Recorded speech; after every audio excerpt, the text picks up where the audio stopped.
Hello everyone, this is RJ Mohit. Welcome to my YouTube channel. आज हमारे साथ है आरएस 2021 की topper Sejal Shekhawat ma'am. So first of all ma'am, congratulations and आपका स्वागत है हमारे प्लेटफॉर्म पे। Thank you so much. Ma'am ने रैंक 20 हासिल की है इस बार, और अगर आप भी आरएस की प्रिपरेशन कर रहे हैं या फिर प्रिपरेशन करना चाहते हैं तो ये वीडियो आपके लिए होने वाला है, क्योंकि आपको एक आरएस टॉपर के बारे में जानना चाहिए, उनकी जर्नी के बारे में, उनके जो एक उनका स्ट्रगल होता है, उन्होंने कैसे पढ़ा और उनकी क्या स्ट्रेटेजी वगैरह रही, इन सब के बारे में जानना चाहिए। सो वीडियो में आगे बढ़ते हैं, उससे पहले मैम देखिए अपना एक छोटा सा इंट्रोडक्शन प्लीज मैम। मेरा नाम सेजल शेखावत है। मैं बीकानेर जिले से बिलोंग करती हूँ। मैंने आरएस 2021 में 20th रैंक हासिल की है और ये मेरा फर्स्ट अटेम्प्ट था। Okay ma'am. सो सिलेक्शन के बाद क्या क्या क्या चेंजेस आ जाते हैं? और सिलेक्शन के बाद सबसे पहले तो खुद को मुझे बिलीव नहीं हुआ था कि मेरी ये रैंक आई है। अब मुझे सब लोग जानने लगे हैं और सबसे बड़ी बात कि जो मेरी जॉब की एक टेंशन थी वो दूर हो गई और वो भी इतनी अच्छी वो मुझे जॉब मिलना, तो मैं बहुत ही ज़्यादा खुश हूँ और मेरी पूरी फैमिली भी बहुत खुश है और सबको मुझ पे बहुत ही प्राउड फील हो रहा है। और ये आपका कौन सा अटेम्प्ट था? ये मेरा फर्स्ट अटेम्प्ट था। ओके, सो मेरा फर्स्ट क्वेश्चन यही है कि फर्स्ट अटेम्प्ट में आरएस जैसे बड़े एग्जाम को कैसे क्लियर करें? फर्स्ट ऑफ ऑल मेरा फर्स्ट अटेम्प्ट है, पर देखा जाए तो मेरी जर्नी लंबी है पढ़ाई की। तो आरएस जो एग्ज़ाम है उसमें कंटिन्यूस स्टडी की ज़रूरत है और लंबे टाइम की मेहनत है उसमें, और उसके लिए कंसिस्टेंसी मेंटेन करने की ज़रूरत है और हार्ड वर्क तो है ही। तो आपने कोचिंग इंस्टीट्यूट का सहारा लिया है या फिर सेल्फ स्टडी से किया है? मैंने अपने ग्रेजुएशन के बाद ही कोचिंग ज्वाइन कर ली थी। स्प्रिंग बोर्ड से किया था मैंने और 2018 में 18 to 19 मेरा बैच चला था। उसके बाद मैंने सेल्फ स्टडी की थी। तो स्प्रिंग बोर्ड ही ज्वाइन क्यों किया? अदर कोचिंग इंस्टीट्यूट भी है? उस टाइम मैंने जो श्यामा राठौर मैम है जो ऑलरेडी एसडीएम है, उनसे मेरी बात हुई थी तो उन्होंने मुझे वो सजेस्ट किया था, तो मैंने स्प्रिंग बोर्ड ज्वाइन किया था। ओके, एंड आपको कौन सी पोस्ट मिल सकती है इस बार? मुझे एसडीएम और आरपीएस दोनों में से कोई मिलेगी। ओके, सो अब आप बताएं अपने स्कूलिंग बैकग्राउंड के बारे में। एक तरह से आप अपनी जर्नी को थोड़ा एक्सप्लोर कीजिए, लाइक आप स्कूल टाइम पे कैसे स्टूडेंट थे, फिर कॉलेज में आपने कौन सी डिग्री ली है, फिर आपको इसके बारे में पता कहाँ से चला कि आपको भी आरएस की प्रिपरेशन करनी चाहिए, क्योंकि अगर आपको जॉब ही लेनी है तो बहुत सी ऐसी, मतलब एसएससी हो गया, यूपीएससी हो गया, तो आपने आरएस को चूज़ किया, तो इसके बारे में पता कहाँ से लगा, इंस्पिरेशन मिली, आपने कोचिंग लिया, ये जो भी है आप इसको थोड़ा एक्सप्लेन कीजिए। मेरी स्कूलिंग हुई है सोफिया स्कूल बीकानेर से। स्कूल में मैं काफ़ी अच्छी स्टूडेंट थी। मेरे मार्क्स हमेशा अच्छे ही आए हैं। उसके बाद जो 11th-12th में मैंने कॉमर्स लिया। उसके बाद मैंने बीकॉम ऑनर्स की है मोदी यूनिवर्सिटी लक्ष्मणगढ़ से। जब मेरे 12th में मार्क्स अच्छे आए थे तो मेरी न्यूज़पेपर में फ़ोटो आई थी, तो उसमें मुझसे टारगेट पूछा गया था कि लक्ष्य क्या है। तब मेरी मम्मी ने बोला था कि आरएस बनना है, और साथ ही में वो जो श्यामा राठौर मैम है उनका भी सिलेक्शन हुआ था, तो मुझे आरएस के बारे में पता चला था। तो वो श्यामा राठौड़ मैम कहाँ से बिलोंग करते हैं? वो उस टाइम बीकानेर में पढ़ रहे थे, उनका कॉलेज वहाँ पे हुआ था और वो मेरे घर के पास ही रहते थे। इसी वजह से? हाँ, और रिलेटिव भी है, तो इस वजह से मैं उनसे इंस्पायर हुई थी। कॉलेज मैंने बीकॉम ऑनर्स किया है। कॉलेज में भी मैं पढ़ाई में अच्छी स्टूडेंट थी, पर साथ में मैंने कॉलेज में मस्ती भी पूरी की है। ओके, और आपको जैसा कि मैम से इंस्पिरेशन मिली, अगर मैं अब सपोज कीजिए मैम का अगर यूपीएससी में सिलेक्शन होता तो फिर आप यूपीएससी की करते? नहीं, क्योंकि आरएस राजस्थान का सबसे अच्छा एग्जाम है और मुझे राजस्थान में ही रहना था, तो मैंने सोचा कि मैं आरएस ही दूं। ओके, अब अपने थोड़े स्टडी के बारे में बताइए कि लाइक आपने कैसे अपनी स्ट्रेटेजी को फॉलो किया, आपने कौन सी स्ट्रेटेजी को अपनाया।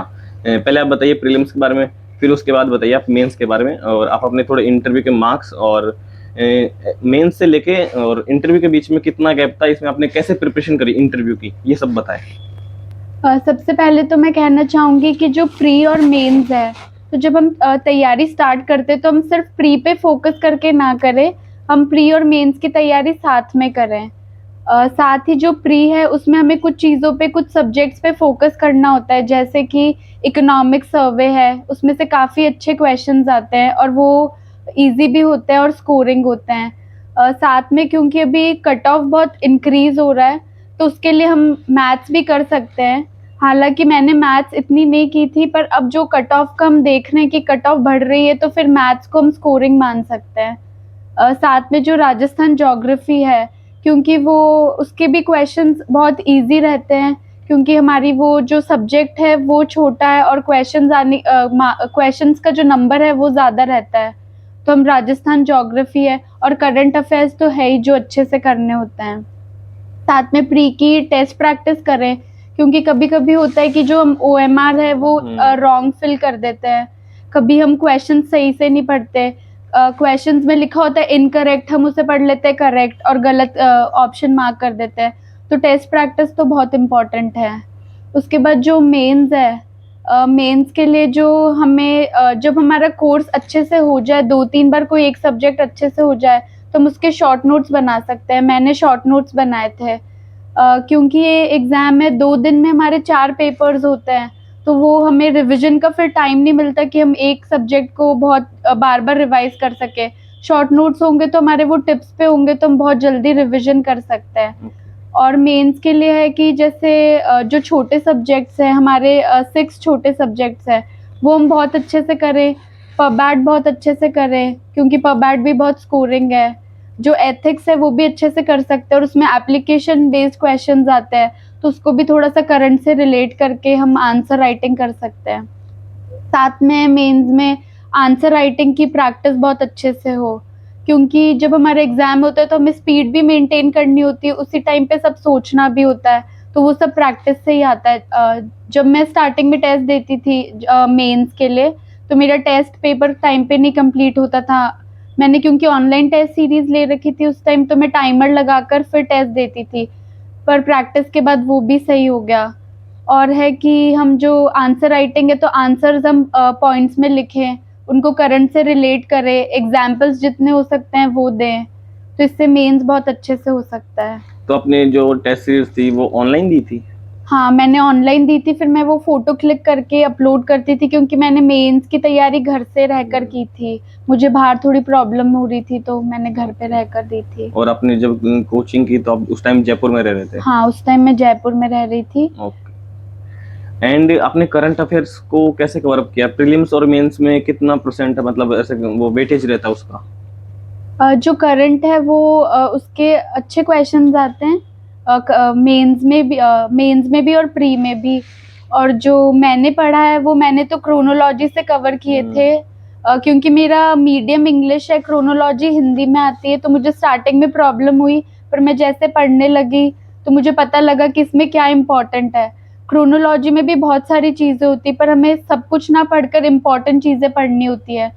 फिर मैं जो क्रोनोलॉजी में मुझे टॉपिक लगता था इम्पोर्टेंट, उसको मैं फिर सर्च करती थी, और उसका फिर मैं इंग्लिश में मटेरियल निकाल के अपने नोट्स बना लेती थी। और जो आपका मेंस से लेके इंटरव्यू जो गैप था उसमें आपने इंटरव्यू की प्रिपरेशन कैसे की और इंटरव्यू के मार्क्स कितने थे आपके?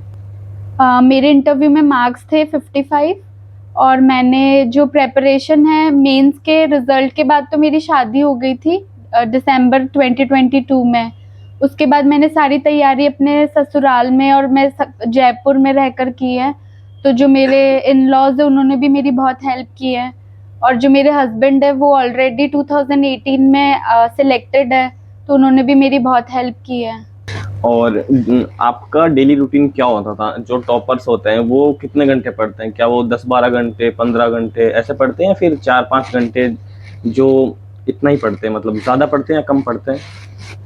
मुझे लगता है कि कंसिस्टेंसी बहुत ज़रूरी है। ऐसा नहीं होना चाहिए कि एक दिन हमने बहुत ज़्यादा घंटे पढ़ लिया, फिर नेक्स्ट डे हमने पढ़ाई नहीं की। उससे अच्छा है कि हम रोज़ एक टाइम लिमिट सेट कर लें कि हमें इतना पढ़ना है। मैं जब मेरी कोचिंग के बाद मैं 7 to 8 आवर्स पढ़ती थी, जिसमें मैं ब्रेक्स भी लेती थी। जब मैं टेस्ट दे दिया, तो जैसे वीकेंड पे टेस्ट दे दिया, तो मैं फिर पूरा 1 दिन का ब्रेक लेती थी टेस्ट के बाद। यानी कि उस एक दिन में कुछ नहीं करते थे? नहीं, उसमें मैं मूवी देखती थी या कहीं चली गई ऐसे, मतलब अच्छे से यानी वो। कि पढ़ाई के साथ साथ थोड़ा एंटरटेनमेंट हाँ, वगैरह ये सब जरूरी है एक तरह से, है हाँ। ना? एंड आरएस की प्रिपरेशन में सबसे बड़ा फैक्टर आता है रिवीजन। तो रिवीजन कैसे करना चाहिए और आपने रिवीजन कैसे किया था? और रिवीजन ये है कि जब मैं अपने नोट्स को बार बार पढ़ती थी, तो मैं सब कुछ लिख कर लर्न करती थी। जैसे जो इम्पोर्टेंट चीज़ें हैं, जैसे कुछ नाम है राजस्थान हिस्ट्री में, तो वो लिख लिया। तो रिवीजन का एक तो ये है कि हम लिख कर याद करें। सेकंड मैं बोलना चाहूँगी कि हम टाइम सेट कर सकते हैं और टाइम टेबल बना सकते हैं हर दिन का। मैं सुबह पहले टाइम टेबल बना लेती थी, और टाइम टेबल भी ऐसा बनाए जो फॉलो हो सके। तो टाइम टेबल मैं लिख लेती थी अपनी नोटबुक में, और फिर जब मेरा जो जो टॉपिक्स कवर होते थे मैं उन्हें ऐसे टिक मार्क करती थी। तो जब टिक भी करते हैं तो हमें एक सेटिस्फैक्शन फील होता है कि ये चीज़ आज की कवर हो गई, ये टारगेट कंप्लीट हो गया। साथ में न्यूज़पेपर भी पढ़ती थी और साथ में रिवीजन चलता था। और फिर रिवीजन के फिर जब मैंने शॉर्ट नोट्स बना लिए थे तो मैं उनसे रिवाइज करती थी और उनको भी अपडेट करती रहती थी करंट अफेयर से। और आपने कौन सा न्यूज़पेपर पढ़ा? मैंने जब पहले तो मैं इंडियन एक्सप्रेस पढ़ती थी और दैनिक भास्कर, और जब एग्जाम पास में आ गया तो मैं करंट फिर क्रोनोलॉजी से और वो जो टॉपिक सर्च करके वैसे कवर करती थी। ओके। एंड आप ड्यूरिंग प्रिपरेशन कभी आपके साथ ऐसा हुआ है कि आप डिस्ट्रैक्शन हो गए हो, आप पढ़ नहीं पा रहे हो कि क्योंकि जैसे जैसे टाइम बीतता है सिलेबस बढ़ता जाता है और पीछे का भूलते जाते हैं, और तो उस टाइम पे एक प्रेशर सा आता है कि अब याद भी नहीं हो रहा, पिछला भी भूलते जा रहे हैं, तो उस टाइम पे एक होता है डिस्ट्रैक्शन आना और एक होता है डिप्रेशन आना। तो आपके साथ क्या हुआ है, डिस्ट्रैक्शन हुआ है या फिर डिप्रेशन हुआ है? मुझे लगता है डिस्ट्रैक्शन और डिप्रेशन दोनों ही हुआ है मेरे साथ। और डिस्ट्रैक्शन का ये क्योंकि इतना लंबा प्रोसेस है तो हम डिस्ट्रैक्ट तो हो ही जाते हैं, और आजकल जो हमारे मोबाइल फोन्स है उनसे बहुत ज़्यादा डिस्ट्रैक्शन होता है। तो मैंने जब मैं तैयारी कर रही थी तो मैंने व्हाट्सएप भी डिलीट कर दिया था, मैं सिर्फ टेलीग्राम यूज़ करती थी और इंस्टाग्राम और ये सब डिलीट कर रखा था मैंने। और जो डिप्रेशन की बात है, क्योंकि इतना लंबा प्रोसेस है तो हमें पहले एग्ज़ाम नहीं आता, एग्ज़ाम आता है तो हमें लगता है कि क्लियर होगा कि नहीं होगा। तो उसका यही है कि खुद पे विश्वास रखें और खुद के जो पॉजिटिव लोग हैं हमारी लाइफ में, स्पेशली जो हमारे पेरेंट्स हैं, मेरे जो नानी सा नानू सा हैं उन्होंने भी बहुत ज़्यादा मुझे मोटिवेट किया। और जो मेरी पूरी फैमिली, उन्होंने हमेशा यही कहा है कि तेरा तो हमेशा पक्का ही होगा सिलेक्शन। तो उससे एक पॉजिटिविटी आती है। तो उसका रीजन कहीं ये तो नहीं कि क्योंकि आप स्कूल टाइम से टॉपर थे, ये रीजन थोड़ी था? नहीं, वो क्योंकि मेरे को वो पढ़ते हुए देखते थे तो उन्हें ऐसा था, और वो हमेशा से कहते थे कि तेरा तो हमेशा ही होगा, मतलब मेरी पूरी फैमिली बोलती थी कि होगा। तो फिर तब भी प्रेशर फील होता है कि ये सब इतना बोल रहे हैं और नहीं हुआ तो क्या होगा। अब नहीं हुआ तो क्या होगा? हाँ, पर यही है कि फिर उसको पॉजिटिवली लेके और मेहनत कर रहे हैं और पढ़ाई कर रहे हैं। ओके, सो आपका फैमिली बैकग्राउंड क्या है? मेरे पापा वेटनरी डॉक्टर हैं, मेरी मम्मी हाउसवाइफ हैं। और क्योंकि मेरे पापा डॉक्टर हैं तो सबको लगता है कि ये भी साइंस लेगी, पर मुझे साइंस में इंटरेस्ट नहीं था। पर मुझे किसी ने फोर्स भी नहीं किया, क्योंकि मैंने कॉमर्स ऑप्ट किया तो सबने अग्री किया। तो फिर मैंने कॉमर्स लिया। और अगर किसी का ये लास्ट अटेम्प्ट है या फिर मतलब काफ़ी टाइम हो गया प्रिपरेशन करते हुए, अब सिलेक्शंस नहीं हो रहे, तो आरएस में आने से पहले उनके पास बैकअप प्लान होना चाहिए या फिर जैसे बहुत सारे फेलियर्स आते हैं उसके बाद उनको बैकअप प्लान बनाना चाहिए? मुझे लगता है कि पहले तो हमें फोकस, अगर हमारे पास अच्छा टाइम है तब तो हमें फोकस एक एग्जाम पे ही रखना चाहिए। अगर मैंने आरएस दिया तो मेरा फोकस आरएस ही था हमेशा। पर ये है कि जो हमारे आरएस से रिलेटेड एग्जाम्स है जिसका सिलेबस सेम हो, जैसे मैंने भी एसआई का एग्जाम दिया था तो जिससे मेरी हिंदी में हेल्प हुई, तो ऐसा कर सकते हैं कि हम कोई जो सेम सिलेबस के एग्जाम्स है वो दे सकते हैं। साथ में अगर बैकअप रखना है तो मास्टर्स कर सकते हैं, क्योंकि हम नेट तो हमेशा कभी भी दे सकते हैं, तो वो एक बैकअप रह सकता है। बट वो जैसे आरएस की प्रिपरेशन करने में ही 2-3 साल चले जाते हैं, तो इसमें एक ये लंबा प्रोसेस है, इसमें पढ़ना पड़ता है, कंसिस्टेंसी भी जरूरी है, तो उस टाइम पे मास्टर्स कैसे करें? क्योंकि मास्टर्स में फिर जैसे एग्जाम लगते हैं तो फिर वो 2-3 महीने का गैप आ जाता है फिर से, और एक साल में 2-3 महीने का गैप यानी कि काफी लंबा गैप हो गया। तो फिर मास्टर्स पहले करें या फिर वो जब ये सब आरएस में नहीं हो रहा है फिर करें, बाद में करो? मैंने भी मास्टर्स का फॉर्म फिल किया था, पर मेरा जो प्री के एग्जाम था और जो मास्टर्स के एग्जाम थे वो एक साथ आ गए थे, तो मैंने फिर प्री को ही वो प्रेफरेंस दी। तो यही है कि वो तो आप सब अपने हिसाब से चूज कर सकते हैं, पर मुझे लगता है कि एक बार तो फोकस हमें आरएस पे ही रखना चाहिए। ओके, सो आपके जब आप प्रिपरेशन करने के लिए आरएस की फील्ड में आए थे तो आपके टाइम पे मतलब आपने ऐसा कभी सोचा था? क्योंकि बहुत से फ्रेशर्स हैं जो ऐसा सोचते हैं कि हमारे से पहले काफ़ी ऐसे स्टूडेंट हैं जो प्रिपरेशन कर रहे हैं, कोई 1 नंबर से रह गया, कोई 2 नंबर से, तो वो नेक्स्ट ईयर देगा, और अभी देखा जा रहा है कि काफी ज्यादा मात्रा में लोग प्रिपरेशन करने के लिए आ रहे हैं, तो एक तरह से बोल सकते हैं कंपटीशन भी बढ़ रहा है। तो माइंड में ये चीज कभी हिट करती थी कि इतना कंपटीशन है, हम करें ना करें और हमारा होगा या नहीं होगा, और कट ऑफ भी देखा जा रहा है कि अभी इस बार प्रीलिम्स की 100 से ऊपर गई थी, तो ये सब चीजें माइंड में आई थी?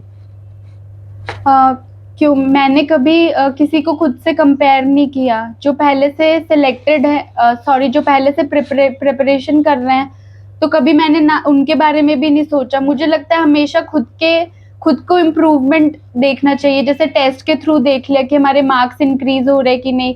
कभी और लोगों को नहीं देखना चाहिए कि उसके मार्क्स ज्यादा आ रहे हैं। कुछ लोग दूसरों में बहुत देखते हैं कि उसके मार्क्स ज्यादा आ गए, मेरे कम आ गए। उससे अच्छा ये है कि हम खुद को कैसे बेहतर बना सकते हैं, उस पे फोकस रखना चाहिए।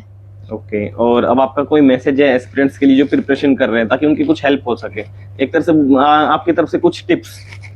हाँ, मेरी फर्स्ट टिप तो ये रहेगी कि जो पेपर 4 है हिंदी और इंग्लिश का, वो बहुत अच्छे से डे 1 से स्टार्ट कर दे प्रेपरेशन। जैसे हिंदी में पर्यायवाची विलोम शब्द है, उसके लिए तो हमें कोई टीचर की भी रिक्वायरमेंट नहीं है, वो सब हम खुद कर सकते हैं। तो वो सब पहले से पेपर 4 की तैयारी पहले से स्टार्ट कर दे। सेकेंड है, कंसिस्टेंसी मेंटेन रखें, ब्रेक्स भी लें, पर पूरा वीक अच्छे से पढ़कर फिर ब्रेक लें। So thank you so much ma'am, आपके इंटरव्यू से काफी कुछ सीखने को मिलेगा इनको। सो आई होप आपको मैम के इंटरव्यू से बहुत कुछ सीखने को मिला होगा। मैम ने अपनी जर्नी बताई और मैम ने कुछ टिप्स भी दिए आपको, जिससे कि आपकी हेल्प हो सके। सो ऐसे ही और इंटरेस्टिंग वीडियोस के लिए वीडियो को लाइक करें और चैनल को सब्सक्राइब करें। मिलते हैं एक और ऐसे ही नए वीडियो में, तब तक के लिए बाय बाय, जय हिंद।